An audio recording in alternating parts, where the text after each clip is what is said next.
একটা গাছে একটা টুনি পাখি থাকতো। আর এরকমই আর একটা গাছে একটা কাক থাকতো, যার নাম ছিল কালু। কালু ছিল অত্যন্তই অলস। সে সারাদিন তার বাসায় শুয়ে থাকতো। আর যখন তার খিদা লাগতো, তখন সে ওর কাছে চেয়ে খাবার খেয়ে নিত। আর অপরদিকে টুনি ছিল অত্যন্তই পরিশ্রমী।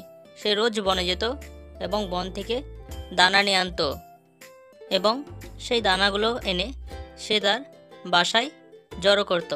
কারণ কিছুদিন পরে তার ডিম ফুটে তার সন্তানরা বেরিয়ে আসবে।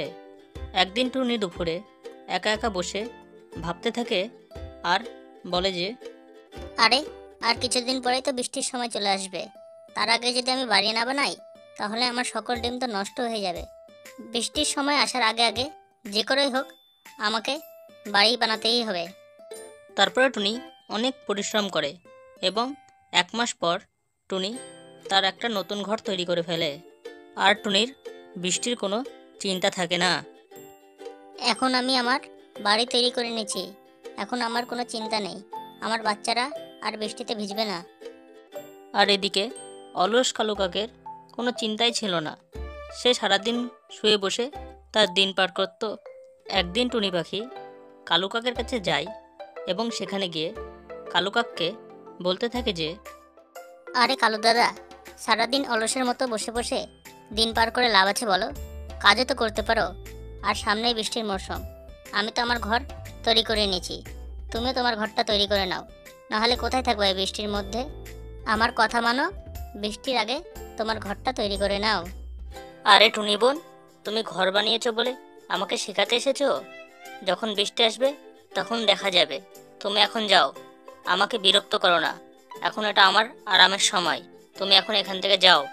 কালু কাকের কথা শুনে টুনির মন অনেক খারাপ হয়ে যায়। আমি তো কালু দাদার ভালোর জন্যই বলেছিলাম, কিন্তু কালু দাদা তো আমার উপর রেগে গেল। কিছুদিন পার হয়ে যায়। টুনির ডিম ফুটে ফুটফুটে দুটি সন্তান বের হয়ে আসে। তাই টুনি অনেক খুশি হয়। আর কিছুদিন পরে বৃষ্টি শুরু হয়ে যাবে। এখন আমার চিন্তা নেই, কারণ ডিম ফুটে আমার সন্তানরা বেরিয়ে এসেছে। একদিন অনেক জোরে হাওয়া হতে শুরু করে এবং হঠাৎ অনেক জোরে বৃষ্টি শুরু হয়। টুনির খাটনি সফল হয়। টুনির ঘরে এক ফোঁটাও জল ঢোকে না। আর ওদিকে কালুর ঘরে পুরোটাই জলে ডুবে যায় এবং কালো বৃষ্টিতে অনেক ভিজে গেছিল। তাই তার ঠান্ডা লাগছিল। আর সে বলে, উফ, এত জোরে বৃষ্টি হচ্ছে। এই বৃষ্টিতে তো আমি পুরোটাই ভিজে গেলাম, আর আমার ঠান্ডাও লাগছে। এখন আমি কোথায় যাব? যাই, আমি টুনি বোনের বাড়ি যাই। তারপরে কালু কাক টুনির বাড়ির দিকে চলে যায়। টুনি বোন, তুমি আমাকে সাহায্য করো।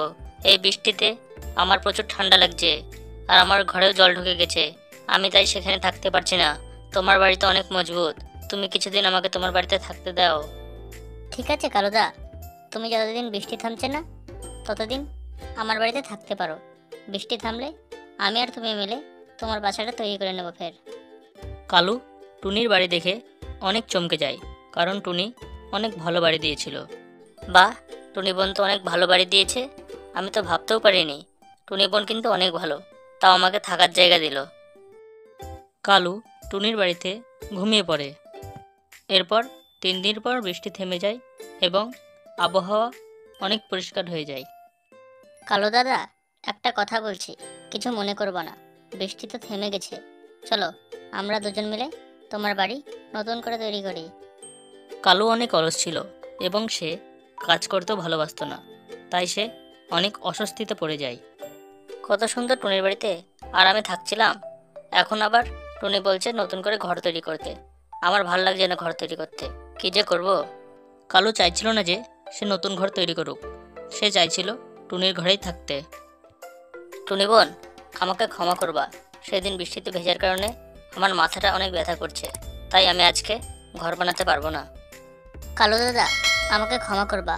আমি জানতাম না যে তোমার শরীর খারাপ। তোমার শরীর যখন ঠিক হবে, তখন তুমি আর আমি মিলে তোমার ঘর তৈরি করব, ঠিক আছে? আরে, টুনি তো কত বোকা। টুনিকে তো আমি আরামসে বোকা বানিয়ে দিলাম। এভাবে কিছুদিন টুনির ঘরে থেকে যাই, তারপরে দেখা যাবে। পরের দিন সকালে টুনি কালুর কাছে যায় আর বলে, কালু দাদা, আজ আমি একটা কাজে বাইরে যাব। তুমি আমার বাচ্চাদের খেয়াল রাখবা, তারা যাতে কোথাও না যায়।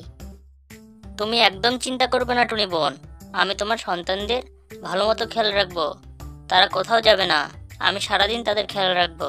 কালুর কথা শুনে টুনি নিশ্চিন্তায় তার সন্তানদের বাড়িতে রেখে সে চলে যায় এবং তারপর কালু কাক তার বাড়িতে ঘুমিয়ে পড়ে এবং টুনির সন্তানরা সেখানে খেলছিল আর চিৎকার করছিল।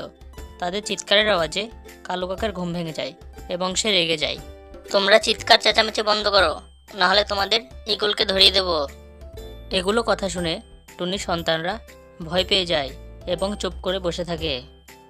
তারপরে টুনি কাঠের টুকরো নিয়ে আনে কালু কাকের বাসা বানানোর জন্য এবং এসে দেখে কালু কাক তাদের সমস্ত খাবার খেয়ে নিচ্ছে এবং ঘুমিয়ে পড়েছে। তখন টুনি কালু কাককে কোনো কিছু বলে না। পরের দিন সকালে টুনি কালু কাকের বাসা বানিয়ে দেয় এবং কালু কাকের কাছে যায় এবং তাকে বলে যে, কালু দাদা, আমার সাথে চলো, আমি তোমাকে একটা জিনিস দেখাবো। তাড়াতাড়ি চলো আমার সাথে। টুনি কালুকে তার বাসার কাছে নিয়ে আনে আর বলে যে, কালু দাদা, আমি তোমার বাসা তৈরি করে দিলাম। এখন থেকে তুমি এখানেই আরামসে থাকতে পারবা। কালু টুনির কথা শুনে মনে মনে অনেক রেগে যায় আর মনে মনেই বলে যে, এই টুনি তো অনেক চালাক। হ্যাঁ, আমি এখন এই ঘরে কিভাবে থাকবো? আমার তো টুনির ঘরে থেকে অভ্যাস হয়ে গেছে।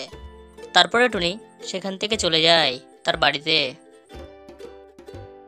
কালু কাকের নিজের বাসায় থাকতে একটুকু ভালো লাগছিল না, তাই সে টুনির বাড়িতে যায়। টুনি বোন, আমার বাসায় অনেক পোকামাকড় চলে এসছে, তাই আমি তোমার বাড়িতে আসলাম। টুনি বুঝে যায় যে কালু কাক মিথ্যা কথা বলছে তার ঘরে থাকার জন্য। কালু দাদা সব সময় ফ্রিতে খাওয়ার জন্য আর আমার ঘরে আরামসে থাকার জন্য চলে আসে। কালু দাদার একটা ব্যবস্থা করতেই হবে, এভাবে করলে আর চলবে না। কালু দাদা, আজকে তুমি চলে যাও, আমার ছানাদের শরীর ভালো নেই, তারা এখন ঘুমাবে। তোমার আওয়াজ শুনলে ভয়ও পেয়ে যেতে পারে তারা। এই কথা শুনে কালু তার বাসায় ফিরে আসে আর বলে যে, এই টুনির আবার কি হলো? আমাকে তার বাসা থেকে তাড়িয়ে দিল। আমার তো অনেক খিদা লেগেছে, এখন আমি কি করব? শেষমেশ কাক কোনো উপায় না পেয়ে নিজেই তার খাবার খোঁজার জন্য বনের মধ্যে চলে যায় এবং পরিশ্রম করে সে নিজের খাবার নিজেই খুঁজে খেতে শুরু করলো। এটা দেখে টুনি অনেক খুশি হয় এবং কালু কাক এবার পরিশ্রম করে নিজের জন্য একটা বাড়িও তৈরি করে নেয় এবং সে নিজে নিজে খুব আনন্দে থাকতে শুরু করে। হ্যালো বন্ধুরা, যদি আমাদের এই ভিডিওটা তোমাদের ভালো লেগে থাকে তাহলে একটা লাইক এবং চ্যানেলটাকে সাবস্ক্রাইব করে দেবা এবং কমেন্টটা করতে ভুলবা না কিন্তু।